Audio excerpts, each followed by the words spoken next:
আমাদের এই আকাশগঙ্গা ছায়াপথের বৃহত্তম কৃষ্ণ গহ্বর খুঁজে পাওয়ার দাবি করেছেন বিজ্ঞানীরা।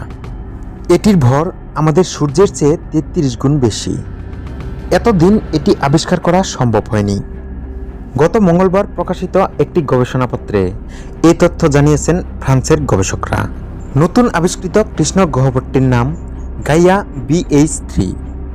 অবজারভেটরি দ্য প্যারিসের ন্যাশনাল সেন্টার ফর সায়েন্টিফিক রিসার্চের জ্যোতির্বিদ পাসকুয়েল পানঞ্জো বলেন, ব্ল্যাক হোলটিকে অনেকটা আকস্মিকভাবে আবিষ্কার করে ফেলেছেন বিজ্ঞানীরা। ইউরোপের মহাকাশ সংস্থা গাইয়া মিশনের সংগৃহীত তথ্য বিশ্লেষণ করতে গিয়ে এটির খোঁজ পাওয়া যায়।